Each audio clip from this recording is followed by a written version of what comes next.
नमस्कार, आप देख रहे हैं discovery of Maharashtra news. Channel को लाइक और सब्सक्राइब जरूर करें। आजकल की फिल्मों की तरह ही एक घटना पहलगाम में हुई। एक बेटी के सामने उसके बाप को आतंकियों ने गोली मार दी। जी हां, पुणे के एक व्यवसायी संतोष जगदाले की 26 साल की बेटी असावरी जगदाले के मुताबिक पिता के जमीन पर गिर जाने के बाद बंदूकधारियों ने मेरे बगल में चाचा पर हमला किया और उनकी पीठ पर कई गोलियां बरसाई। असावरी जगदाले ने इस हमले के 5 घंटे बाद टेलीफोन पर बताया कि हम 5 लोगों का ग्रुप था, जिसमें मेरे माता पिता भी शामिल थे। जब गोलीबारी शुरू हुई तब हम पहलगाम के पास बैसरन घाटी, जो एक मिनी स्विट्जरलैंड कहलाता है, उस जगह पर मौजूद थे। कश्मीर के पहलगाम शहर के निकट मिनी स्विट्जरलैंड के नाम से मशहूर पर्यटन स्थल पर मंगलवार दोपहर हुए आतंकवादी हमले में 26 लोगों की मौत हो गई, जिनमें ज्यादातर पर्यटक हैं। ये 2019 के पुलवामा कांड के बाद दूसरा सबसे घातक हमला है। पहलगाम में हुए भीषण आतंकी हमले में बचकर निकली एक पर्यटक पल्लवी ने वहां का खौफनाक मंजर बयान किया। पल्लवी के पति मंजूनाथ को आतंकियों ने मार दिया। पल्लवी के मुताबिक आतंकी हिंदुओं को निशाना बना रहे थे और 3-4 आतंकियों ने पर्यटकों पर हमला किया। पल्लवी ने बताया, मैंने उनसे कहा मुझे भी मार दो,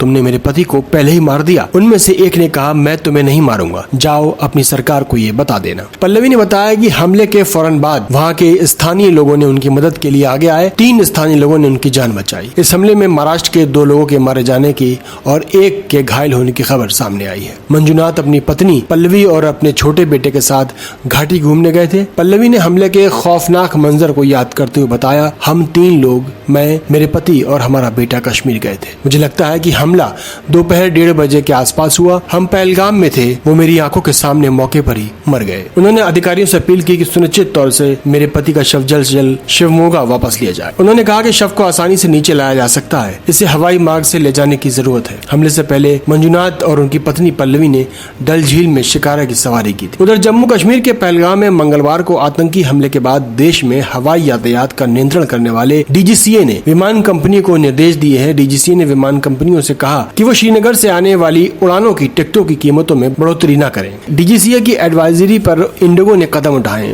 उसने एक सूचना अपने एक्स हैंडल पर दी है। इसमें लिखा है कि श्रीनगर में उभरती स्थिति को देखते हुए श्रीनगर और जम्मू से आने जाने वाले ग्राहकों की यात्रा योजनाओं में किसी भी व्यवधान के मामले में सहायता करने के लिए प्रतिबद्ध है। हमने यात्रा के लिए पुनः निर्धारण या रद्दीकरण के लिए 30 अप्रैल तक बढ़ा दी है। ये 22 अप्रैल या उससे पहले की गई बुकिंग पर लागू है। 23 अप्रैल को श्रीनगर से और श्रीनगर के लिए 2 उड़ानें संचालित कर रहे हैं। इन उड़ानों में से एक दिल्ली और एक मुंबई से है। वहीं नागर विमानन मंत्रालय ने एयरलाइनों से ये सुनिश्चित करने को कहा कि श्रीनगर मार्ग पर हवाई किराए में कोई उछाल न आए। वहीं जम्मू कश्मीर के बारामूला स्थानीय लोगों ने पहलगाम आतंकी हमले के खिलाफ कैंडल मार्च के माध्यम से अपना विरोध जताया है। देखते रहिए डिस्कवरी ऑफ महाराष्ट्र न्यूज। राशि की रिपोर्ट।